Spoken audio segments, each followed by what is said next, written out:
Class 10th, chapter number 2, Forest and Wildlife Resources. Part 2 की ये video है। Part 1 में हम लोग ये सारा कर चुके थे। This all was done in part 1.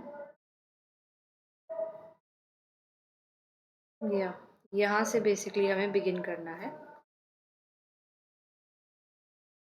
Conservation of forest and wildlife in India. ठीक है? Just give me a minute.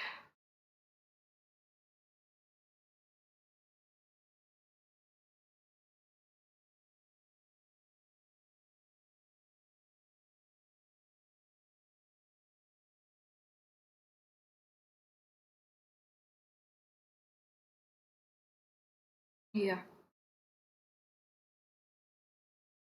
तो जैसे मैंने आपको बताया भी था कि हाउ यू शुड रीड एनसीईआर, इस तरह से लाइन्स का मतलब है कि इसका मतलब आपको पता होना चाहिए है, राइट? करते हैं गाइस। हैंग क्यों हो रहा है क्या? तो बेसिकली इस टॉपिक के अंदर आपको क्या बताया गया है कि जो वाइल्ड लाइफ है और जो फॉरेस्ट है उसको कंजर्व करना क्यों इतना इम्पोर्टेंट है। और इस पैराग्राफ के अंदर हम फिर बात करते हैं आपकी Indian wild life protection act जो कि 1972 में इम्प्लीमेंट हुई थी, इसके बारे में। ठीक है, ओके। तो देखो, सबसे पहले कि हमें जो है, जो फॉरेस्ट्स हैं, जो वाइल्ड लाइफ है, क्वेश्चन बनता है यहाँ से, इनको कंजर्व करने की ज़रूरत क्यों है? Why do we need to conserve our forests and wild life? तो पहला तो आपका आ गया psychological and life support systems. वे जितना हम नेचर के क्लोज रहते हैं, फॉरेस्ट और वाइल्ड लाइफ के क्लोज रहते हैं, वो हमारी मेंटल वेलबींग को इम्प्रूव करता है ना। नेचर में हम अगर टाइम स्पेंड करते हैं तो स्ट्रेस, एंजाइटी, डिप्रेशन रिड्यूस होता है, सबको पता है।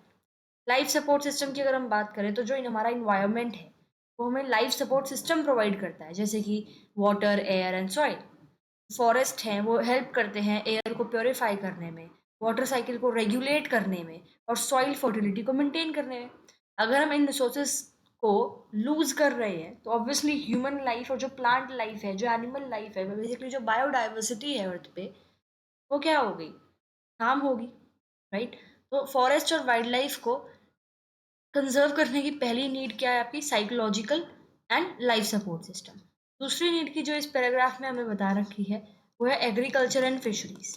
हम लोग बायोडाइवर्सिटी पे डिपेंड रहते हैं फॉर ट्रेडिशनल क्रॉप वेराइटीज, जो कि एग्रीकल्चर के लिए इम्पोर्टेंट है। ठीक है, जो जेनेटिक डाइवर्सिटी है प्लांट्स की, वो हेल्प करती है और न्यू और better diversities, better varieties of crops की डेवलपमेंट में। ठीक है, सिमिलरली जो आपकी एक्वाटिक बायोडाइवर्सिटी है वो भी इम्पॉर्टेंट है फिशरीज के लिए, जो फूड और लिवलीहुड प्रोवाइड करती है बहुत लोगों को। एक्वाटिक स्पीशीज का loss, it could lead to the collapse of fisheries. तो इस पहले पैराग्राफ में यही चीज बता रखी है कि भाई व्हाट इज द नीड या why do we need to conserve our forest and wild life. तो पहला कौन सा आ गया? Psychological and life support system. यहाँ पे कुछ लाइफ सपोर्ट सिस्टम्स आ गए, साइकोलॉजिकल इम्पैक्ट है। फिर आपका क्या आ गया? एग्रीकल्चर एंड फिशरीज से रिलेटेड पॉइंट कि इनको सेव करने के लिए हमें सेव करना पड़ेगा अपनी नेचर को। फिर यहाँ पे Indian wild life protection act 1972, बहुत इंपॉर्टेंट है ये। Indian wild life protection act 1972। 1960s और 1970s में रैपिड डिक्लाइन हो रहा था वाइल्ड लाइफ की पॉपुलेशन में, हंटिंग की वजह से, ठीक है, हैबिटेट डिस्ट्रक्शन की वजह से या इलीगल ट्रेड की वजह से। तो जो कॉन्जर्वेशनिस्ट थे उन्होंने इस चीज को रिकॉग्नाइज करा कि हमें इमीडिएट एक्शंस लेने पड़ेंगे इंडिया की रिच वाइल्ड लाइफ को प्रोटेक्ट करने के लिए। तो उसके फिर रिगार्ड में ये Indian wild life protection act 1972 में इम्प्लीमेंट करा गया। अब इस एक्ट के काफी सारे गोल्स थे। क्या कि भाई वाइल्ड लाइफ की क्या करनी है, हमें प्रोटेक्शन करनी है वाइल्ड लाइफ की, ठीक है। वाइल्ड एनिमल्स को, बर्ड्स को, प्लांट्स को हमें प्रोटेक्ट करना है। हंटिंग को कैसे प्रोटेक्ट करेंगे? Just a second guys, I guess बहुत आवाज आ रही है, मैं डोर क्लोज कर देती हूँ, just give me.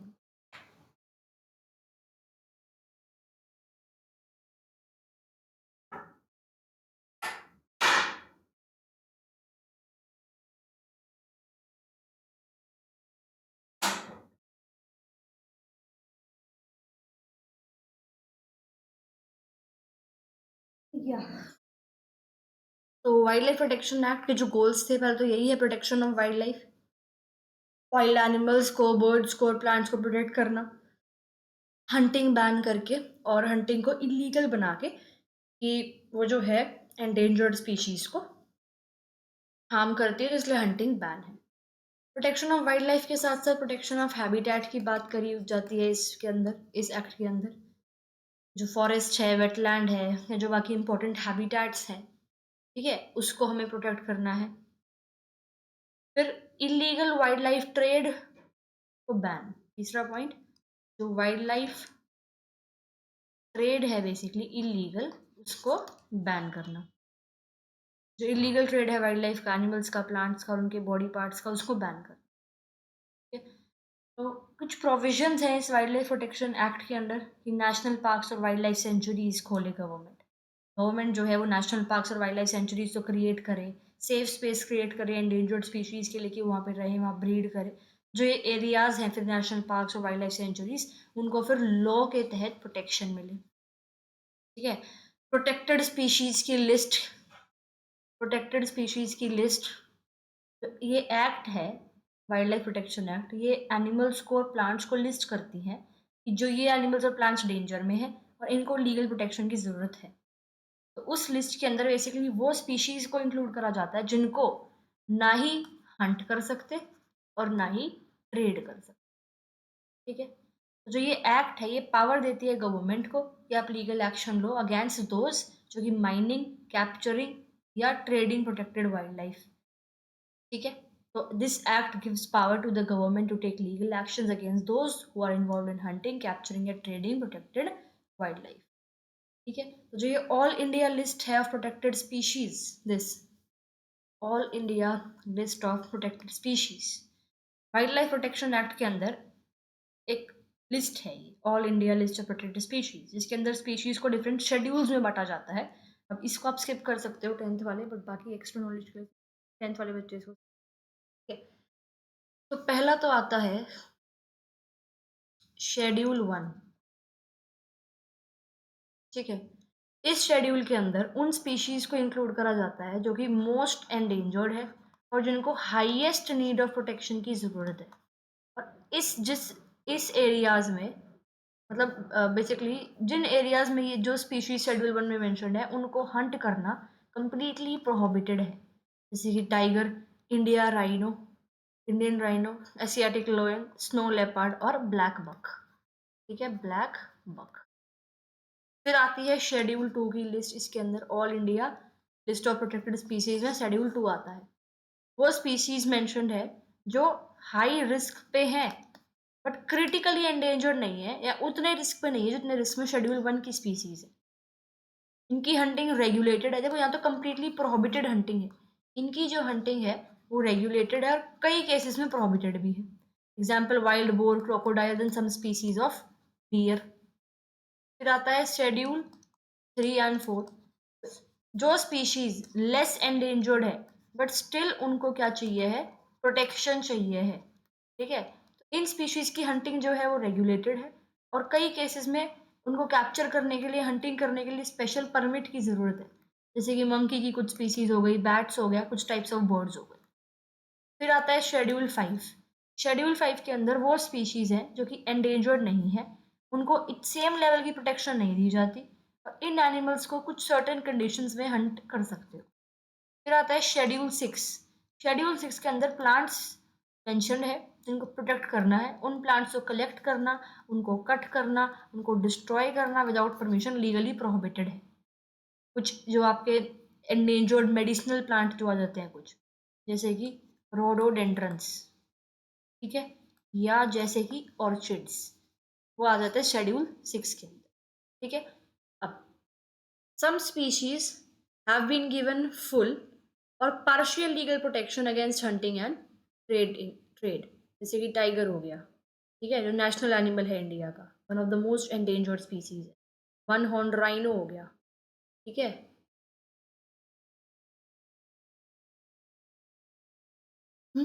One horn rhino Assam में मिलता है आपको, मेनली ये ना, क्रिटिकली एंडेंजर्ड है ये। फिर आ जाता है कश्मीर स्टैग या हंकुल, ये एक डियर है जो कश्मीर में मिलता है। ठीक है। फिर क्या है, क्रोकोडाइल्स, 3 स्पीसीज क्रोकोडाइल्स की, फ्रेश वाटर, सॉल्ट वाटर और घड़ियाल। ठीक है। फिर एशियाटिक लॉयन, गिर फॉरेस्ट में, गुजरात में मिलेगा। इस स्पीशीज को प्रोटेक्टेड है और कहीं ना कहीं इसकी जो थोड़ी बहुत रिकवरी है पॉपुलेशन में, वो हो भी रही है, हमने देखी है। फिर इंडियन एलिफेंट, पार्शियल प्रोटेक्शन दी गई है इनको। स्नो लेपर्ड, ठीक है, हिमालयन रीजन में आपको मिलता है। तो जो सिंपल सी बात क्या बताई गई है कि जो Indian wild life protection act है, उसने क्रूशियल रोल प्ले करा है इंडिया की बायोडाइवर्सिटी को सेफ गार्ड करने। ठीक है। और ये जो है, it not only helps in protecting endangered species, लेकिन इंश्योर भी करता है इम्पॉर्टेंट हैबिटेट्स में सर्वाइवल हो, इकोसिस्टम्स जो है वो बनाए जाएं। एंड समझ में आ रही है, जो the Indian wild life protection act has played a crucial role in safeguarding India's biodiversity, and it not only helps in protecting endangered species but also ensures the survival of important habitats and ecosystems that we rely on for survival. This act has been instrumental in preventing hunting, controlling illegal trade, and promoting um, conservation efforts across the country.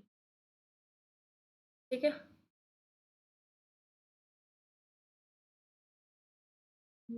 या अब यहाँ देखो, ये rhino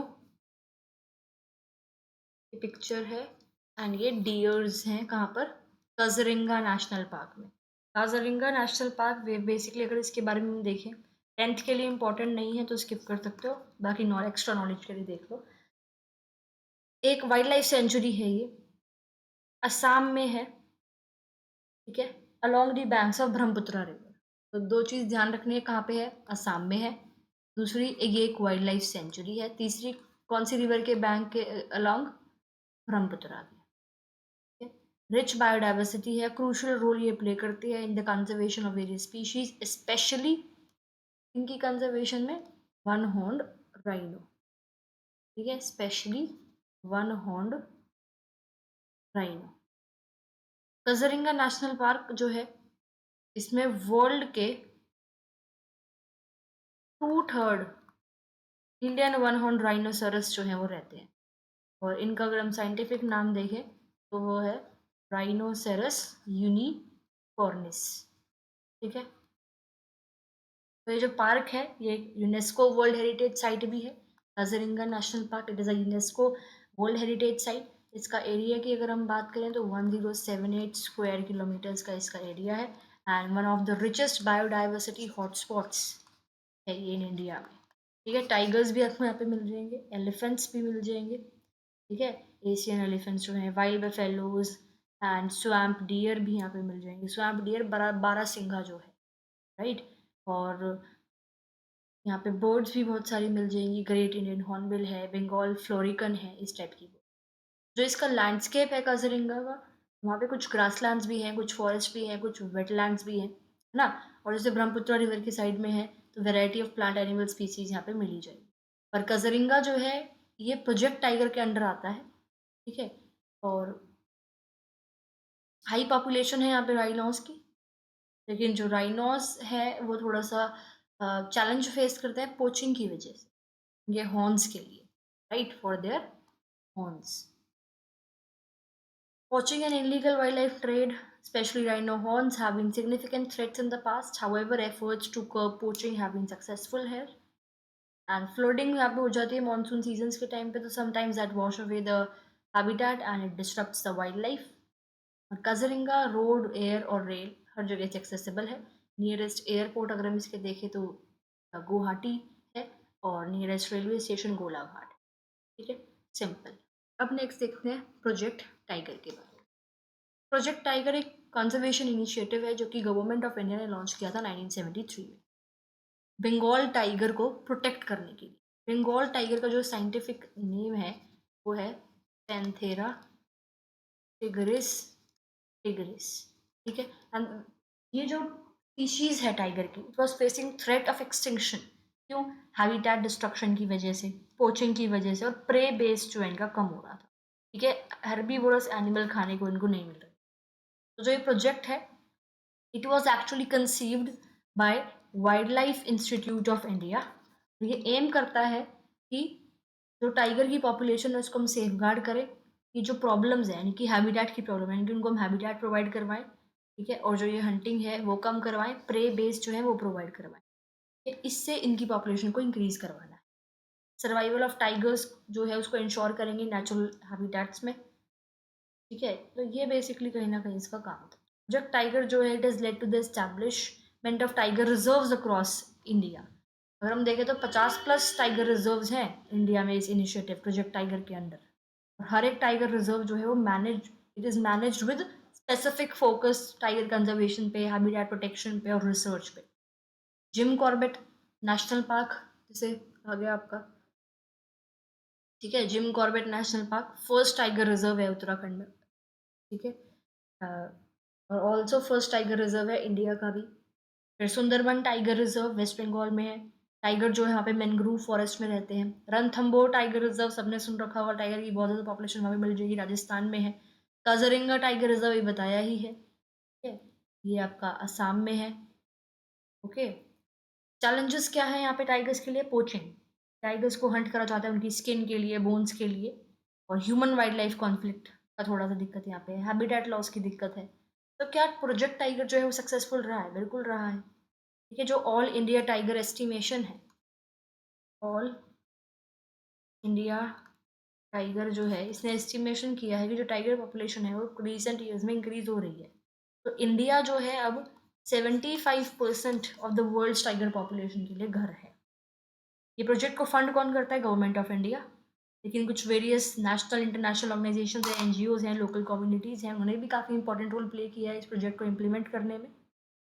ठीक है, tiger की जो population है, अगर हम देखें 2018 के सेंसस के बेस पे, तो यहाँ तो पुराने सेंसस दे रखे हैं, मैं वैसे दिखाती हूँ। 2018 के सेंसस के बेस पे टाइगर की पॉपुलेशन जो है इंडिया में वो 2967 टाइगर्स थी। ठीक है,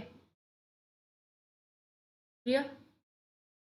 या तो इसमें जो बता रखा है वो भी यही है, टाइगर इंपॉर्टेंट एनिमल है फ्योनल वेब में, यानी कि फूड चेन में। बहुत अच्छा वर्ड है, आंसर राइटिंग में इसको हम यूज़ कर सकते हैं। फूड चेन की जगह हम यूज़ कर रहे हैं क्या? फ्योनल वेब। ठीक है, बिकॉज टाइगर हेल्प करते हैं इकोसिस्टम को बैलेंस रखने में। 1973 में ये रियलाइज़ किया गया कि जो टाइगर की पॉपुलेशन है वो ड्रास्टिकली कम हो रही है। ठीक है, from about 55,000 tigers at the start of the 20th century to only 1827 tigers. इतनी कम जो है पॉपुलेशन हो गई थी टाइगर्स की। सीरियस प्रॉब्लम थी क्योंकि टाइगर जो है फूड चेन के टॉप पे रहते हैं, राइट? उनका सर्वाइवल एसेंशियल है नेचर में बैलेंस को मेंटेन करने के लिए। तो दिक्कतें इनके लिए पॉपुलेशन थी, habitat depletion, loss of prey and growing human population बताया गया था। अभी सबको पता है कि इंडिया और नेपाल जो है यहाँ पे वर्ल्ड के 2/3 टाइगर जो है वो पाए जाते हैं। ठीक है, ठीक है, तो इसीलिए इंडिया और नेपाल जो है दोनों ही एफर्ट्स कर रहे थे इन टाइगर्स की इलीगल ट्रेड को रोकने के लिए और पोचिंग को रोकने के लिए। तो जो एक क्राइसिस हो रहा था, टाइगर की पॉपुलेशन सिग्निफिकेंटली रिड्यूस हो रही थी, तो उसको देखने के लिए प्रोजेक्ट टाइगर लॉन्च किया था गवर्नमेंट ऑफ इंडिया ने 1973 में। इनिशियली इस प्रोग्राम ने हेल्प करी थी, जिससे कि टाइगर पॉपुलेशन जो है वो इनिशियली इंक्रीज हुई थी। 1985 की अगर हम बात कर रहे हैं तो वहाँ पे टाइगर पॉपुलेशन 4002 थी। 1993 की अगर हम बात करें, देखो 1989 में इतनी थी, लेकिन हम 1993 की बात कर रहे हैं तो टाइगर पॉपुलेशन जो है फिर से कम हो गई थी। कितनी हो गई थी? 3600 हो गई थी। इस टाइम पे इंडिया के पास 39 टाइगर रिजर्व्स है। अब प्रेजेंट का देखें, ये तो ऑल डेटा है बुक में, प्रेजेंट का देखते हैं तो 50 से ज़्यादा टाइगर। एम क्या है अभी प्रोजेक्ट टाइगर का? टाइगर्स को सेव करना ही नहीं, बल्कि लार्ज एरियाज ऑफ फॉरेस्ट और वाइल्ड लाइफ हैबिटेट्स को भी प्रोटेक्ट करना। ठीक है, फिर इसमें कुछ इंपॉर्टेंट टाइगर रिजर्व दे रखे हैं। जिम कॉर्बेट नेशनल पार्क जो कि आपका उत्तराखंड में है। ठीक है, और ओल्डेस्ट नेशनल पार्क है इंडिया में, 1936 में इस्टेब्लिश हुआ था। पहला टाइगर रिजर्व है अंडर प्रोजेक्ट टाइगर, 1973 में ही इसको टाइगर रिजर्व का जो है जो नाम है वो मिल गया था। ठीक है, और टाइगर्स के अलावा यहाँ पे एलिफेंट्स, डियर, बियर्स और बहुत सारी स्पीसीज मिल जाएगी बर्ड्स की। फिर आते हैं Sundarban national park in West Bengal, तो वेस्ट बंगाल में है सुंदरबन डेल्टा में, और लार्जेस्ट मैंग्रोव फॉरेस्ट है वर्ल्ड में। यहाँ पे रॉयल बंगाल टाइगर आपको यहाँ पे मिल जाएंगे। ठीक है, and which are unique, royal Bengal tiger unique है because they can swim in the waters of this Sundarban delta. ठीक है, और ये एक यूनेस्को वर्ल्ड हेरिटेज साइट भी है सुंदरबन नेशनल पार्क। फिर है बंधवगढ़ नेशनल पार्क, मध्य प्रदेश में है। Highest density of tigers India में यहाँ पे मिल जाएगी। बंधवगढ़ फोर्ट यहाँ पे फेमस है। टाइगर्स के अलावा यहाँ पे लेपर्ड्स मिल जाएंगे, वाइल्ड बोर्स मिल जाएंगी, वैरायटी ऑफ बोर्ड्स मिल जाएंगी। ठीक है, फिर Sariska wildlife sanctuary Rajasthan में है, अरावली हिल्स में। ठीक है, टाइगर री इंट्रोडक्शन प्रोग्राम यहाँ पे कराए गए हैं। टाइगर एक टाइम पे इस सेंचुरी में जो है एक्सटिंक्ट थे, बट अर्ली 2000 के टाइम पे, 2002 2001 के टाइम पे, 2003 यहाँ पे टाइगर्स को दोबारा से री इंट्रोड्यूस कराया गया था। ठीक है, and then come Manas tiger reserve. Manas tiger reserve Assam में है और भूटान के बॉर्डर के पास में है। ये यूनेस्को वर्ल्ड हेरिटेज साइट है। One of the most beautiful tiger reserve है इंडिया में, यूनिक बायोडाइवर्सिटी यहाँ पे है। और टाइगर्स के अलावा यहाँ पे Asian elephants, rhinoceros, wild buffaloes है। और जो मानस रिवर है वो फ्लो करती है पार्क में, नाम से ही दिख रहा है मानस टाइगर रिजर्व, तो मानस रिवर जो है वो फ्लो करती है इसके थ्रू। ठीक है, फिर नेक्स्ट है पेरियार टाइगर रिजर्व, केरला में है, western Ghats of Kerala. And Periyar lake नाम से पता लगा है, मानस मानस रिवर, पेरियार लेक जो है वो यहाँ पे है। ठीक है, टाइगर्स के अलावा यहाँ पे आपको एलिफेंट्स भी मिल जाएंगे एंड फोटोग्राफी के लिए बहुत अच्छा एरिया है। जो टाइगर रिजर्व्स हैं वो एसेंशियल हैं टाइगर्स की कंजर्वेशन के लिए, वाइल्ड लाइफ को प्रोटेक्ट करने के लिए। ये जो टाइगर रिजर्व्स हैं ये सेफ एरियाज बेसिकली हैं, जो कि सेफ हैबिटेट्स प्रोवाइड करते हैं एनिमल्स को रहने के लिए, ब्रीड करने के लिए। और जो ये एफर्ट्स हैं प्रोजेक्ट टाइगर जैसे, जो पॉपुलेशन है टाइगर्स की वो इम्प्रूव हुई है। ऑल दो चैलेंजेस जैसे पोचिंग और जो हैबिटेट लॉस है वो भी एग्जिस्ट करते हैं, बट स्टिल जो ये प्रोटेक्टेड एरियाज हैं ये हेल्प करते हैं to preserve other important species and ecosystem, making them crucial for maintaining the biodiversity in India. ठीक है, अब देखो जैसे यहाँ पर एक स्टार लगा हुआ था, तो ये 39 टाइगर रिजर्व है इंडिया में जिस जो इतने एरिया को कवर करते हैं। स्टार स्टार के अंदर ये दे रखा है national tiger conservation authority, ministry of environment forest, government of India. 10th के लिए इंपॉर्टेंट नहीं है, जनरल नॉलेज के लिए बता देते तो सुन लो। NTCA, national tiger conservation authority, national conservation spelling दोनों की गलत दे रखी है। तो नेशनल टाइगर कंजर्वेशन अथॉरिटी जो है ये गवर्नमेंट बॉडी है इंडिया में, जो स्टैब्लिश करी गई थी प्रोटेक्शन और कंजर्वेशन ऑफ टाइगर्स को इंश्योर करने के लिए और उनके हैबिटेट को अक्रॉस द कंट्री अच्छे से देखने के लिए, देखभाल करने। ठीक है, ये जो है वाइल्ड लाइफ प्रोटेक्शन एक्ट 1972 के अंडर ही क्रिएट करी गई थी ये बॉडी, कि भाई टाइगर कंजर्वेशन एफर्ट्स को स्ट्रेंथन करे और जो देखे कि भाई प्रोजेक्ट टाइगर की जो इम्प्लीमेंटेशन है वो किस तरह से इंडिया में हो रही है। NTCA जो है वो वर्क करता है और कि टाइगर रिजर्व को किस तरह से मैनेज करा जाए, प्रोटेक्ट करा जाए, और वेलबींग जो है टाइगर्स की उसको इंश्योर करता है और मॉनिटर करता है उनकी पॉपुलेशन को। ठीक है, तो बेसिकली ये NTCA का काम है। अब जो यूनियन मिनिस्ट्री है एनवायरनमेंट एंड फॉरेस्ट की एंड क्लाइमेट चेंज, वो मतलब ये जो NTCA बॉडी है कौन सी मिनिस्ट्री के अंडर आती है? Union ministry of environment forest and climate change. And NTCA it is basically headed, structure बता रही हूँ NTCA का। ठीक है, तो NTCA कौन सी मिनिस्ट्री के अंदर आती है पता होना चाहिए, ministry of environment forest and climate change. NTCA जो है it is headed by director, जो इसकी सारी एक्टिविटीज को कोऑर्डिनेट करता है। ठीक है, और NGO के साथ भी काम करते हैं ये लोग, कुछ रिसर्च इंस्टीट्यूशन के साथ भी काम करते हैं डेटा ढूंढने के लिए या सस्टेनेबल टाइगर कंजर्वेशन को प्रमोट करने के लिए। ठीक है, अब NTCA कौन सी मिनिस्ट्री के अंदर है? Ministry of environment forest and climate change. Ministry of environment comma forest and climate change.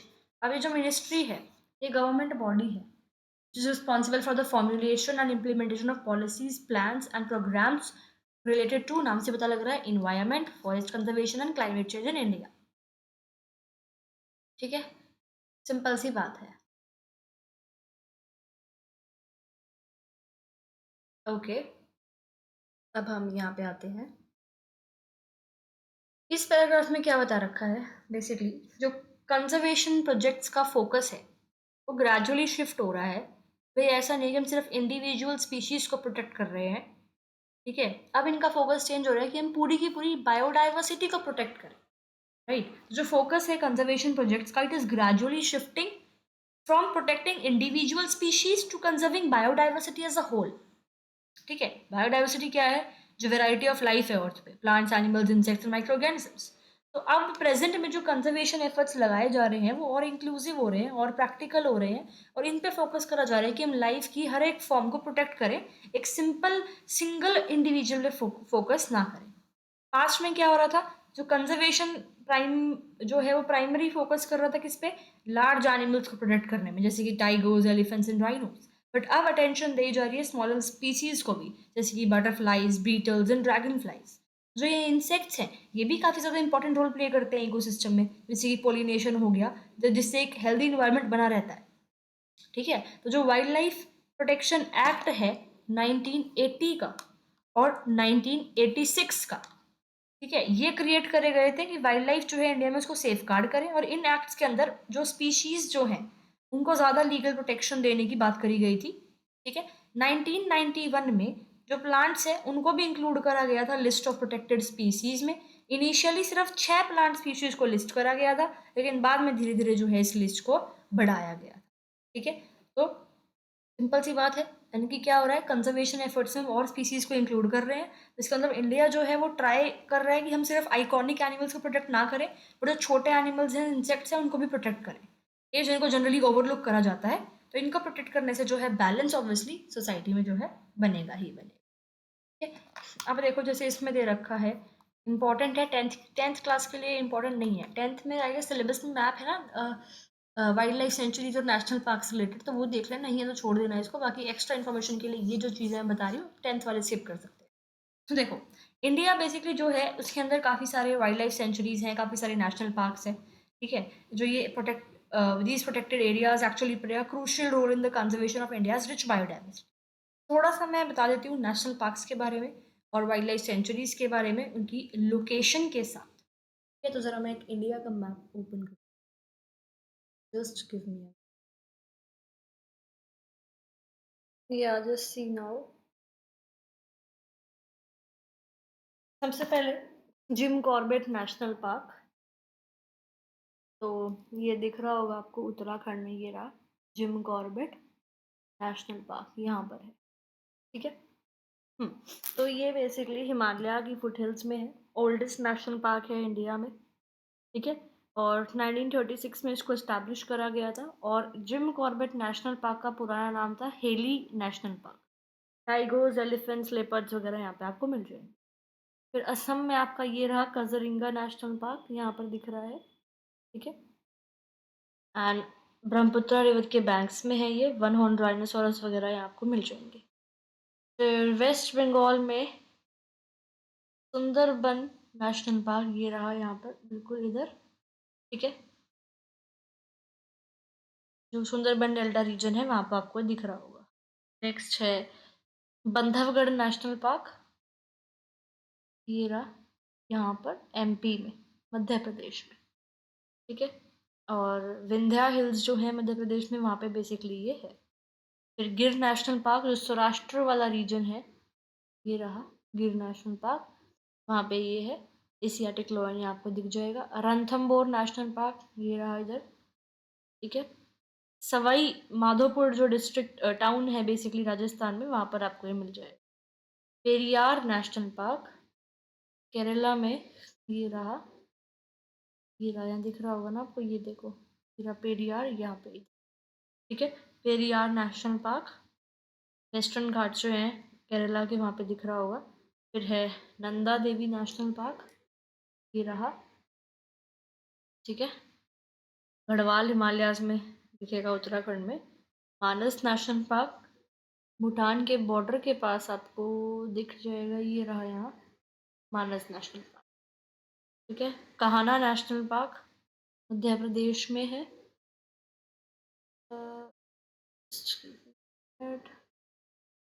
Kanha national park, ये रहा। एंड ये मंडला और बालाघाट डिस्ट्रिक्ट जो है मध्य प्रदेश के, वहाँ पे आपको मिल जाएगा। तो ये थोड़ी सी मैंने आपको इम्पोर्टेंट नेशनल पार्क्स जो हैं दिखा दिए हैं। वाइल्ड लाइफ सेंचुरीज अगर हम थोड़ी सी देखें तो राजस्थान में एक आपकी आती है ये रही, कोयलादियो नेशनल पार्क, ठीक है। ये बेसिकली भरतपुर राजस्थान में है एंड बहुत सारी माइग्रेटरी बर्ड्स यहाँ पे आपको दिख जाएगी। फिर Dudhwa wild life sanctuary Uttar Pradesh में आपको मिल जाएगी, ये रही, ठीक है। तेराई रीजन जो है, तराई रीजन नेपाल बॉर्डर के पास में आपको ये दुधवा नेशनल पार्क मिल जाएगा।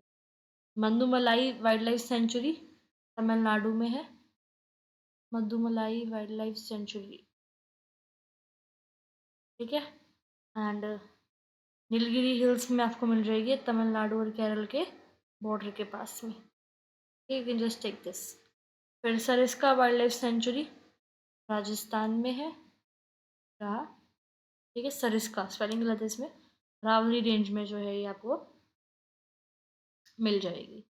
फिर Bhitarkanika wild life sanctuary, Bhitarkanika wild life sanctuary आपको उड़ीसा में मिल जाएगी, इसमें मेंशन नहीं है, बट ऐसे अगर नेट पे नॉर्मल सर्च करोगे तो आपको मिल जाएगी इधर, ठीक है। एंड महानदी डेल्टा के पास में ये मिलेगी, सॉल्ट वाटर क्रोकोडाइल्स यहाँ पे काफ़ी सारे।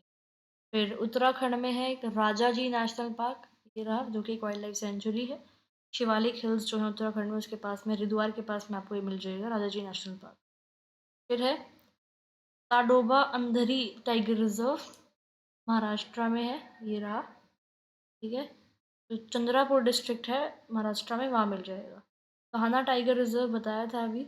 Chilika lake wild life sanctuary, Chilika lake जो उड़ीसा में है वहाँ मिल जाएगी। काफ़ी माइग्रेटरी बर्ड्स, डॉल्फिन्स वगैरह यहाँ पे हमें दिख जाएगी, ठीक है। हेमिस नेशनल पार्क जो है ये रहा, इधर लद्दाख वाले रीजन में, ये पता है ना आपको, लद्दाख रीजन है ये, जम्मू कश्मीर में आप पुराना है, ठीक है, इसलिए एक ही स्टेट दिखा रखा है यहाँ। तो लद्दाख वाले रीजन में, जम्मू कश्मीर वाले रीजन में आपको दिख रहा है ये हिमालयन रीजन में हेमिस नेशनल पार्क, ठीक है। वापस से अपने चैप्टर पे चलते हैं। ये घड़ियाल की पॉपुलेशन जो है क्रिटिकली लो है, स्पेशली सिंस 1970s। रीज़न क्या है भाई डिक्लाइन के? पोल्यूशन। जो जमुना रिवर है दिल्ली में, सॉरी यमुना रिवर जो है दिल्ली में, इसका पोल्यूशन इंपॉर्टेंट हैबिटेट है बेसिकली यमुना रिवर घड़ियाल के लिए, तो बहुत पॉल्यूटेड ये बन चुकी है, तो जो घड़ियाल की पॉपुलेशन है वो कम हो रही है, ठीक है। घड़ियाल जो है बेसिकली वो क्लीन वाटर्स में रहते हैं, सैंडी रिवर बैंक्स में या काम वाटर्स में, ठीक है। पोल्यूशन हो रहा है तो ये सब दिक्कतें आ रही है, ओवर फिशिंग की वजह से दिक्कत आ रही है, ठीक है। एंड जब ओवर फिशिंग हो रही है तो जो फिश रिवर्स में होती हैं उन पे ये लोग जो है क्रोकोडाइल्स जो है फीड नहीं कर पा रहे, तो क्रोकोडाइल्स की जो पॉपुलेशन है, घड़ियाल की जो पॉपुलेशन है वो क्या हो रही है, कम हो रही है। हम क्या कर सकते हैं इससे? यमुना नदी को साफ कर सकते हैं, प्रोटेक्टेड हैबिटेट्स बना सकते हैं इनके लिए भी, फिशिंग को रेगुलेट करवा सकते हैं, कम्युनिटी अवेयरनेस कर सकते हैं, ठीक है। सिंपल सी बात इसके अंदर बताई गई थी, क्या कर सकते हैं प्रॉब्लम के लिए, रीजंस मैंने बता दिए। नेक्स्ट है types and distribution of forest and wild life resources. तो इंडिया में बहुत डिफिकल्ट है फॉरेस्ट और वाइल्ड लाइफ सेंचुरीज को मैनेज करना, प्रोटेक्ट करना, क्योंकि हमारे पास बहुत सारे चैलेंजेस हैं, ठीक है। बहुत सारे फॉरेस्ट और वाइल्ड लाइफ रिसोर्सेज जो है वो हमारे यहाँ पे गवर्नमेंट मैनेज करती है, फॉरेस्ट डिपार्टमेंट के थ्रू या किसी और गवर्नमेंट एजेंसी के थ्रू, ठीक है। जो फॉरेस्ट है बेसिकली उनको हम बेसिकली यहाँ कैटेगरीज में क्लासीफाई करते हैं, 3 कैटेगरीज में। पहली आती है reserved forestry category. Reserve forest होते क्या है? तो रिजर्व फॉरेस्ट बेसिकली, पहली बात तो अगर मैं आपको बताऊं तो ये इंडिया की मोर देन हाफ, इंडिया में जितने भी फॉरेस्ट हैं उसका मोर देन हाफ यानी कि 50% से ज़्यादा फॉरेस्ट जो इंडिया में है वो रिजर्व फॉरेस्ट्री कैटेगरी में आते हैं। ये फॉरेस्ट जो है मोस्ट वैल्यूएबल है कंजर्वेशन के लिए, गवर्नमेंट इनको प्रोटेक्ट करके रखती है क्योंकि ये वाइल्ड लाइफ कंजर्वेशन के लिए, टिम्बर की प्रोडक्शन के लिए और सॉइल इरोजन को प्रिवेंट करने में मदद करते हैं, ठीक है। ये आपको मध्य प्रदेश में, जम्मू कश्मीर में, अगर आप इंडिया का मैप देखोगे तो मध्य प्रदेश में, जम्मू कश्मीर में, आंध्र प्रदेश में, उत्तराखंड में, केरला में, तमिलनाडु में, वेस्ट बंगाल में और महाराष्ट्र में, इन रीजन्स में इंडिया के रिजर्व फॉरेस्ट मिल जाएंगे। फिर नेक्स्ट है protected forest. Protected forest nearly India के टोटल फॉरेस्ट कवर का 1/3 कवर करते हैं। ठीक है, ये फॉरेस्ट जो है they are safeguarded from any further destruction. ये इतनी स्ट्रिक्ट तरीके से गवर्नमेंट इनको प्रोटेक्ट नहीं करती जितना रिजर्व्ड फॉरेस्ट को प्रोटेक्ट करती है, लेकिन स्टिल ये फॉरेस्ट है काफ़ी इंपॉर्टेंट है क्योंकि क्रूशियल हैबिटेट्स हैं ये सेवरल वाइल्ड लाइफ्स के लिए। ये एरियाज जो हैं इकोलॉजिकल बैलेंस को मेंटेन करने में मदद करते हैं। पंजाब में, हिमाचल प्रदेश में, इंडिया का मैप सोचो माइंड में। ठीक है, पंजाब में आपको, हिमाचल प्रदेश में, उड़ीसा में, बिहार में, राजस्थान में, इन रीजन्स में आपको ये दिख जाएंगे प्रोटेक्टेड फॉरेस्ट। ठीक है, नेक्स्ट है अनक्लास्ड फॉरेस्ट, जो बाकी बचे हुए फॉरेस्ट बच गए। इंडिया के 100% में से थोड़े से 50+% कौन से रिजर्व्ड, 1/3, इनका 1/3 कौन है प्रोटेक्टेड, बाकी जो बचे हुए हैं वो कौन से हैं अनक्लास्ड फॉरेस्ट। अनक्लास्ड फॉरेस्ट बेसिकली जो रिमेनिंग फॉरेस्ट है या जो रिमेनिंग वेस्ट लैंड है, ठीक है, जो रिजर्व्ड या प्रोटेक्टेड फॉरेस्ट का पार्ट नहीं है लेकिन फिर भी इसको गवर्नमेंट और लोकल कम्युनिटीज मैनेज करती है, उनको हम अनक्लास्ड फॉरेस्ट बोलते हैं। ठीक है, इंडिया में जो नॉर्थ ईस्टर्न स्टेट्स हैं, इंडिया को इमेजिन करो, नॉर्थ ईस्टर्न स्टेट्स और गुजरात वाले रीजन में आपको ये अनक्लास्ड फॉरेस्ट मिल जाएंगे जो कि लोकल लोग मैनेज करते हैं। तो अगर हम रिजर्व्ड फॉरेस्ट और प्रोटेक्टेड फॉरेस्ट की बात करें तो कई बार इनको टुगेदर हम परमानेंट फॉरेस्ट एस्टेट्स बोलते हैं। ठीक है, क्या बोलते हैं, परमानेंट फॉरेस्ट एस्टेट्स। ठीक है, और ये जो प्रोटेक्टेड फॉरेस्ट हैं, जो रिजर्व्ड फॉरेस्ट हैं, they are managed to produce timber that is wood और बाकी के forest products, and they are also essential for protecting wildlife and preventing environmental degradation. Simple सी बात है कि जो फॉरेस्ट है इंडिया में वो 3 कैटेगरी में डिवाइडेड है। ठीक है, रिजर्व्ड फॉरेस्ट जो स्ट्रिक्टली प्रोटेक्टेड है, प्रोटेक्टेड फॉरेस्ट जो कि सेफ गार्डेड है फ्रॉम फर्दर हार्म, और अनक्लास्ड फॉरेस्ट। ठीक है, तो जो ये कैटेगरीज हैं ये हेल्प करती हैं वाइल्ड लाइफ को प्रोटेक्ट करने के लिए, नेचुरल रिसोर्सेज को प्रिजर्व करने के लिए और इन्वायरमेंटल हार्म को प्रोटेक्ट करने के लिए। ठीक है, अब ये पैराग्राफ अगर हम देखते हैं तो इसको हम देखते हैं कम्युनिटी एंड कंजर्वेशन। इस पैराग्राफ को देखते हैं बेसिकली। ठीक है, हाँ, तो जो कंजर्वेशन है वो बेसिकली कोई नया आइडिया नहीं है इंडिया में। ठीक है, बट ऑफन हम लोग इग्नोर कर देते हैं इस आइडिया को इंडिया में। जो बेसिकली अगर हम देखें, ऐसा नहीं है कि सिर्फ गवर्नमेंट ही कंजर्वेशन कर रही है इंडिया में, जो लोकल कम्युनिटीज़ हैं, ट्रेडिशनल कम्युनिटीज़ हैं, उन्होंने भी बहुत कुछ किया है वाइल्ड लाइफ को और फॉरेस्ट को प्रोटेक्ट करने में। कुछ एरियाज़ में तो लोकल कम्युनिटीज़ जो हैं वो इतना एक्टिवली काम कर रही है गवर्नमेंट के साथ साथ इन हैबिटेट को कंजर्व करने के लिए। उनको ये रियलाइजेशन है कि नेचर को प्रिजर्व करना कितना इंपॉर्टेंट है उनके खुद के लॉन्ग टर्म सर्वाइवल के लिए। तो उसका एग्जाम्पल भी यहाँ पे दे रखा है। जैसे कि अगर हम सारिस्का टाइगर रिजर्व की बात करें तो जो विलेजर्स हैं, कहाँ पे है सारिस्का टाइगर रिजर्व, राजस्थान में है। ठीक है, तो जो विलेजर्स हैं राजस्थान में, उन्होंने जो भी इस सारिस्का टाइगर रिजर्व में जब माइनिंग हो रही थी उसके अगेंस्ट लड़ाई करी कि यहाँ पर हम माइनिंग करने नहीं देंगे। और ये लड़ाई करने की उनके पास शक्ति, ये राइट कहाँ से आई, वाइल्ड लाइफ प्रोटेक्शन एक्ट के अंदर। शक्ति कहाँ से आई, उनकी इंटरनल मोटिवेशन के अंदर, भाई हमें नेचर को प्रोटेक्ट करना है। ठीक है, और राइट ये करने की राइट कहाँ से मिली, वाइल्ड लाइफ प्रोटेक्शन एक्ट के अंडर। ठीक है, तो उन्होंने क्या बोला कि भाई हमें इन फॉरेस्ट को प्रोटेक्ट करना है, वाइल्ड लाइफ को प्रोटेक्ट करना है, और माइनिंग जो है इन्वायरमेंट को क्या करेगी, हार्म करेगी, टाइगर हैबिटेट को हार्म करेगी, तो आप यहाँ पर मत करो। ठीक है, तो लोकल कम्युनिटीज़ ने यहाँ पे एक्शन लिया। बाकी एरियाज में भी हुआ, जो कम्युनिटीज़ हैं उन्होंने खुद फॉरेस्ट में चले गए, वो कि जब आएंगे पेड़ काटने तो उनको पेड़ काटने नहीं देंगे या जो है माइनिंग करने नहीं देंगे। जो राजस्थान के 5 डिस्ट्रिक्ट हैं तो लोकल पीपल जो है उन्होंने डिक्लेयर करा था कि जो ये 12,000 हेक्टेयर ऑफ फॉरेस्ट है वो एक कम्युनिटी रिजर्व है। यानी कि उन्होंने खुद के रूल्स बनाए कि भाई इतना जो 1200, ये जो 1200 हेक्टेयर का जो ये लैंड है ये कम्युनिटी रिजर्व है, उन्होंने खुद से बनाया ये चीज़ लोकल लोगों ने। राजस्थान में 5 गांव के जो लोग रहते थे अलवर डिस्ट्रिक्ट में राजस्थान के, उन्होंने 1200 हेक्टेयर ऑफ लैंड को क्या बोला कि ये क्या है, कम्युनिटी रिजर्व है। यानी उन्होंने क्या बोला कि उसको बेसिकली भैरोदेव द कव सेंचुरी का नाम बोला, मतलब उसको एक कम्युनिटी रिजर्व बना दिया कि जो ये जो इतना एरिया है 1200 हेक्टेयर का इस फॉरेस्ट का एरिया, उसमें हमने खुद के रूल्स बनाए कि हम इसमें वाइल्ड लाइफ को सेव करेंगे, हंटिंग को रुकवाएंगे। ठीक है। ऑल्सो उन्होंने ये भी मेक श्योर करवाया कि कोई भी बाहर से आके इसके अंदर हंटिंग वगैरह नहीं कर सकता। सिंपल सी बात ये है कि लोकल कम्युनिटीज जो इंडिया में है वो सिर्फ सपोर्ट ही नहीं कर रही वाइल्ड लाइफ प्रोटेक्शन एक्ट को या वाइल्ड लाइफ की प्रोटेक्शन के काम को, बट खुद भी जो है काफी कुछ कर रही है। एग्जाम्पल ये सारी काम हमने देख ही लिया है। ठीक है। फिर नेक्स्ट है सेक्रेड ग्रूव्स। इंडिया में सेक्रेड ग्रूव्स जो है वो स्पेशल फॉरेस्ट है जो प्रोटेक्ट करे जाते हैं, क्योंकि काफ़ी पुराने बिलीव्स हैं, एज ओल्ड बिलीव्स हैं कि भाई इन पेड़ों को हम क्या करेंगे, पूजेंगे। तो नेचर वर्शिप के काफ़ी पुराने बिलीव्स इंडिया में हैं ही। ठीक है। तो जो ट्राइबल कम्युनिटीज़ में कुछ लोग हैं वो बिलीव करते हैं कि जितनी भी नेचर की क्रिएशंस हैं, जैसे ट्रीज या एनिमल्स या प्लांट्स जो हैं, उनको रिस्पेक्ट करना चाहिए, उनको प्रोटेक्ट करना चाहिए। तो ये बिलीफ है, इसकी वजह से सेक्रेड ग्रूव्स का कॉन्सेप्ट आया था। ठीक है। Basically sacred grooves small patches of forest या पार्ट ऑफ लार्जर फॉरेस्ट है जो लोग अनटच्ड रखते हैं कि उनको उनकी कटाई नहीं करी गई। क्यों? क्योंकि वहाँ की जो ट्राइबल कम्युनिटीज हैं उनको पूजती हैं। ठीक है। तो ये इंपॉर्टेंट क्यों है? सेक्रेड ग्रूव्स को होम ऑफ गॉड्स या गॉडेसेस माना जाता है।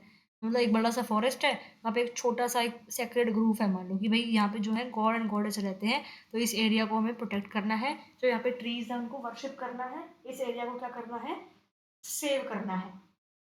तो रिलीजियस सिग्निफिकेंस की वजह से जो ये फॉरेस्ट है ये प्रोटेक्टेड है और कोई भी इनको हार्म नहीं कर सकता।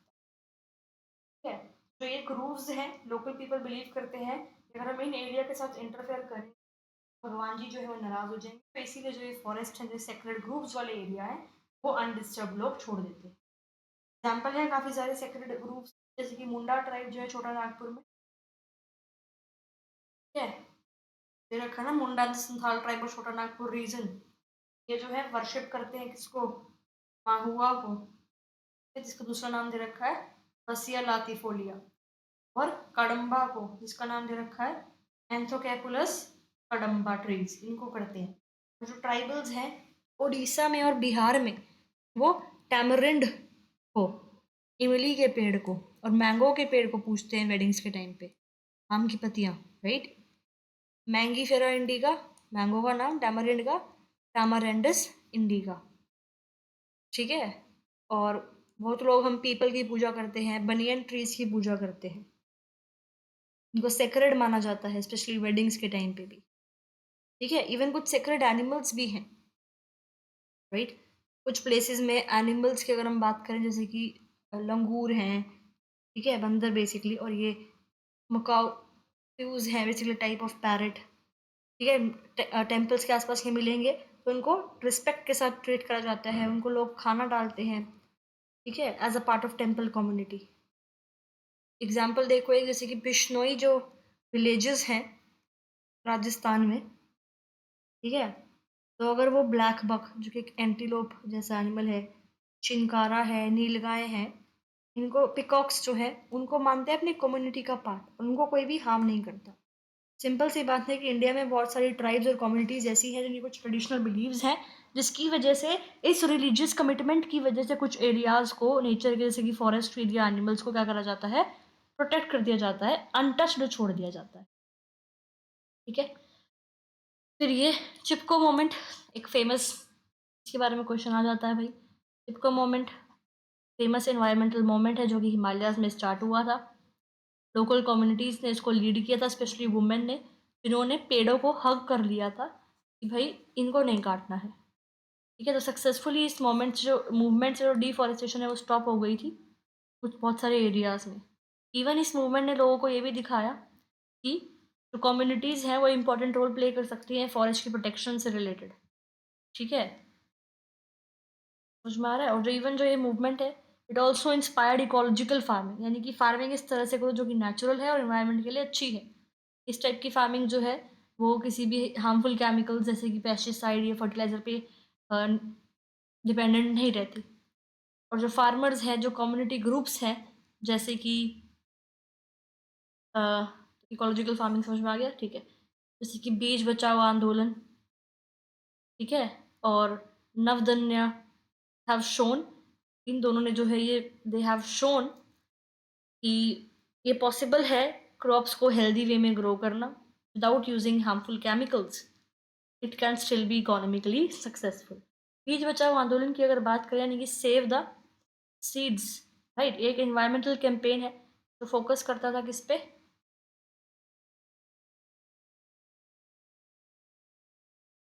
कि मतलब क्या करना है?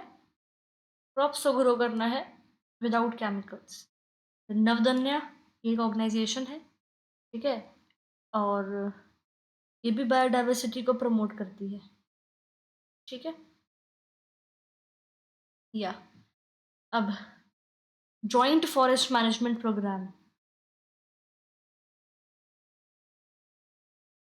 इंडिया में गुड एग्जाम्पल है ऑफ हाउ की जो लोकल कम्युनिटीज़ हैं वो इन्वॉल्व हो सकते हैं मैनेजिंग और रिस्टोरिंग डिग्रेडेड फॉरेस्ट में। ये प्रोग्राम जो है 1988 में जो है स्टार्ट हुआ था, उड़ीसा में स्टार्ट हुआ था पहले, जहाँ पे पहला रेजोल्यूशन जो है जॉइंट फॉरेस्ट मैनेजमेंट का वो पास करा गया था, ठीक है।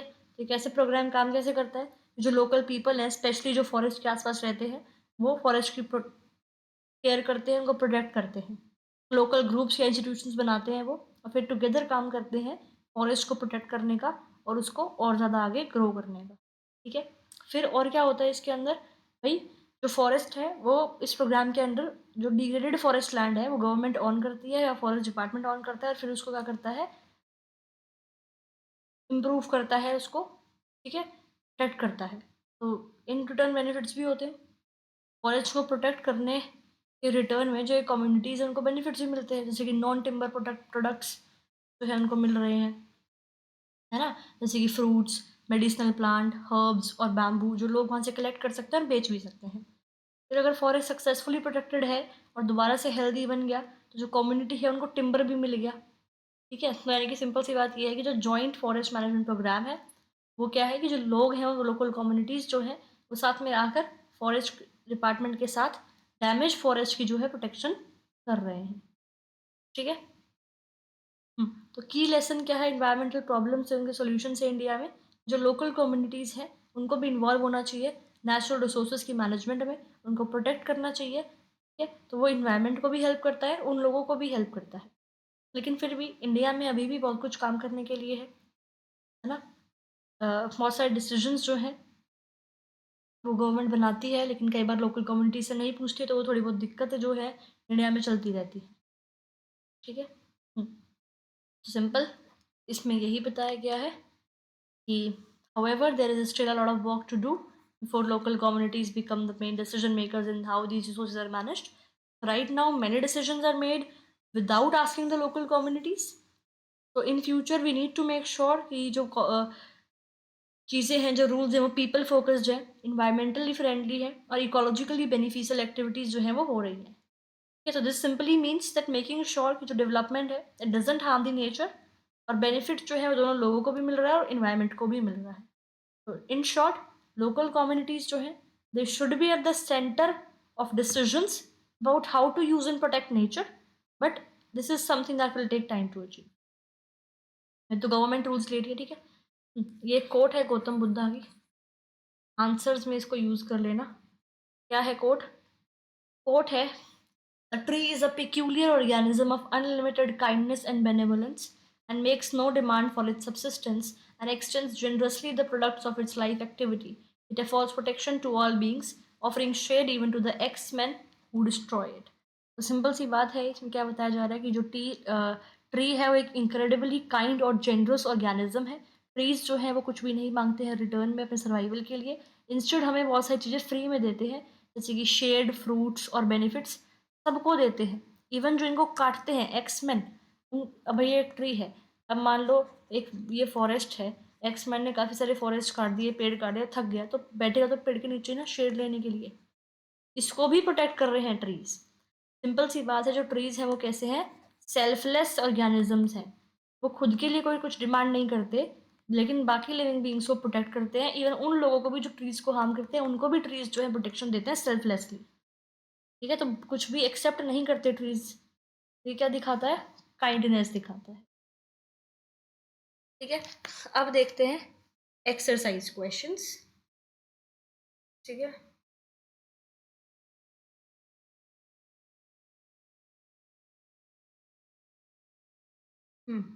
या पहला question, Which of these statements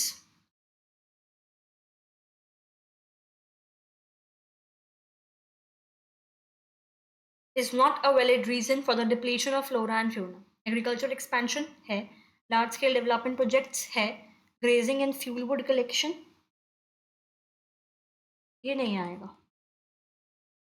and rapid industrialisation, देखो है तो ये भी है, ये भी है, ये भी थोड़ा थोड़ा है, ये भी जब ये ओवर करा जाए, बट नॉर्मल उसमें हो रहा है तो इसको हम नहीं इंक्लूड करेंगे, ठीक है। Which of the following conservation strategies do not directly involve community participation? Beej Bachao Andolan, demarcation of wildlife sanctuaries, Chipko movement and joint. A B C तो थे ही, ठीक है, डी आएगा, ये तो गवर्नमेंट का काम है। नेक्स्ट, ये पढ़ा ही दिया था। ब्लैक बक कैसा है? एंडेंजर्ड है, ठीक है। और एशियाटिक एलिफेंट वल्नरेबल है। अंडमान वाइल्ड पिग एंडेमिक है कि वहीं वहीं मिलेगा। हिमालयन ब्राउन बियर रेयर है, और ये पिंक हेड डक एक्सटिंक्ट है। Next, reserved forest, those forests that are regarded as most valuable as far as conservation of forest and natural wildlife resources, ठीक है। प्रोटेक्टेड कौन से हैं? that are protected from any other further depletion. unclassed forest, other forest and wasteland belonging to both government and private individuals and communities. ये भी बता चुकी हूँ। बायोडाइवर्सिटी क्या है? Variety of forms found on earth, ठीक है। Biodiversity, why is it important for human lives? तो एग्रीकल्चर मिलता है वहाँ से, सिंपल सी बात। मतलब देखो, ये क्वेश्चंस अगर आप नेट पे सर्च करोगे तो हो सकता है आपको ज़्यादा अच्छे क्वेश्चंस ना मिले। और कई लोग यूज़ करते हैं हेल्प बुक्स, हेल्प बुक में सर्च कर लिया क्वेश्चन एंड डायरेक्ट वहीं से चेप लिया, है ना। और बच्चे क्वेश्चंस को कर रहे होते हैं याद कि भाई ये क्वेश्चन है, कल मान लो चैप्टर 2 ज्योग्राफी का क्लास में टेस्ट है तो कॉपी उठाइए, इन क्वेश्चन आंसर्स को रटे जा रहे हैं, भाई नहीं करना। सिंपल सी बात है, क्वेश्चन देखो क्या है, what is biodiversity and why is biodiversity important for human lives? Simple सी बात है कि बायोडाइवर्सिटी क्या है। अगर आपने चैप्टर ध्यान से पढ़ा होगा तो मैंने चैप्टर में बहुत अच्छे से बताया है, बहुत बार बताया है कि बायोडाइवर्सिटी यानी कि जो वैरायटी है लाइफ की अर्थ में, different different plants, different different animals, different different micro organisms, ठीक है, तो वो क्या है? बायोडाइवर्सिटी है। अब बायोडाइवर्सिटी जो है वो इम्पॉर्टेंट क्यों है? क्योंकि वो हमें एयर वाटर प्रोवाइड करवाती है, एयर और वाटर को प्योरीफाई करती है, पोलिनेशन में हेल्प आती हैं, सॉइल फर्टिलिटी में माइक्रो ऑर्गेनिजम्स हेल्प करते हैं, फूड एंड न्यूट्रिशन हमें यहाँ से मिलता है, मेडिसिन मिलती है, लिवलीहुड लोगों को प्रोवाइड करते हैं फॉरेस्ट, ना क्लाइमेट रेगुलेशन में हेल्प करते हैं, ठीक है। अगला क्वेश्चन क्या है? How have human activities affected the depletion of flora and Fiona, explain. तो ये भी बहुत सिंपल ही क्वेश्चन है, भाई जो ह्यूमन की एक्टिविटीज़ हैं जैसे कि डिफॉरेस्टेशन आ गया, हैबिटेट लॉस उसकी वजह से हो गया, राइट। रिसोर्सेज को हम ओवर एक्सप्लॉइट कर रहे हैं, ओवर फिशिंग हो रही है, एक्सेसिव हंटिंग हो रही है, राइट। तो उससे क्या हो रहा है? इकोसिस्टम हार्म हो रहे हैं, एयर पोल्यूशन है, वाटर पोल्यूशन है, सॉइल पोल्यूशन है, क्लाइमेट चेंज हो रहा है इन सबसे, ठीक है। अर्बनाइजेशन इंडस्ट्रियलाइजेशन से दिक्कत आ रही है, पोचिंग से दिक्कत आ रही है, एग्रीकल्चर एक्सपेंशन से दिक्कत आ रही है, क्या हो रहा है सबसे? लॉस ऑफ बायोडाइवर्सिटी हो रहा है, इम्बैलेंस क्रिएट हो रहा है इकोसिस्टम में, ह्यूमन सर्वाइवल के लिए थ्रेट है क्योंकि फूड चेन जो है वो डिस्टर्ब हो रही है ना। Describe how communities have conserved and protected forest and wild life in India. ये जब कराया ही है मैंने, ये सेक्रेड ग्रूव्स की इसमें हम बात कर सकते हैं, चिपको मोमेंट की इसमें हम बात कर सकते हैं, बिश्नोई कमेटी जो राजस्थान में है उसकी हम इसमें बात कर सकते हैं, ठीक है। तो ये तीन, जॉइंट फॉरेस्ट मैनेजमेंट की इसमें हम बात कर सकते हैं। अपीको मूवमेंट भी है, एक चिपको मूवमेंट के साथ साथ एक अपीको मूवमेंट भी था, बुक में नहीं है, अगर आपको पता हो तो उसके बारे में भी लिख सकते हैं हम, ठीक है। वन पंचायत जो है उत्तराखंड का, उसका आप कॉन्सेप्ट लिख सकते हैं यहाँ पे, ट्रेडिशनल प्रैक्टिस। तो ये दो कॉन्सेप्ट एक्स्ट्रा बता दिए मैंने, सर्च कर लेना इसको गूगल पे, बाकी बुक में नहीं दे रखे, तो बहुत सारे बता ही दिए मैंने। नेक्स्ट क्वेश्चन क्या है? Right a note on good practices towards conserving forest and wild life. बहुत सिंपल सिंपल क्वेश्चन है कि भाई क्या गुड प्रैक्टिसेस हो सकती है जब हमें इन सबको कंजर्व करना है। सस्टेनेबल फॉरेस्ट प्रोटेक्ट मैनेजमेंट की भाई लोकल कम्युनिटी को भी हम मोटिवेट कर सकते हैं, जॉइंट मैनेज फॉरेस्ट मैनेजमेंट करके, एफॉरेस्टेशन करके, रीफॉरेस्टेशन करके, बायोडाइवर्सिटी हॉटस्पॉट को प्रोटेक्ट करके, नेचुरल हैबिटेट को प्रोटेक्ट करके, वाइल्ड लाइफ सेंचुरीज बना के, नेशनल पार्क्स बना के, इको टूरिज्म को प्रमोट कर कर, ना wild life protection laws and policies को और स्ट्रॉन्ग करें, कम्युनिटी की पार्टिसिपेशन को उसके अंदर लेके आएँ, ह्यूमन वाइल्ड लाइफ कॉन्फ्लिक्ट को कम करें, अवेयरनेस रेज करें लोगों के अमंग कि भाई इनको हमें सेव करना है, टेक्नोलॉजी में कुछ करें जिससे हम इसको सेव कर सकते हैं, है ना? 3R का कंसेप्ट, प्लास्टिक वेस्ट को रिड्यूस करना, 3R का कंसेप्ट हो गया। एंड पब्लिक ट्रांसपोर्ट हम यूज़ कर सकते हैं इंस्टेड ऑफ प्राइवेट, से पोल्यूशन कम होगा तो कहीं ना इनडायरेक्टली इनको हेल्प मिलेगी। तो ये बहुत सिंपल टाइप के क्वेश्चंस है। दिस वाज ऑल, चैप्टर 2 खत्म है।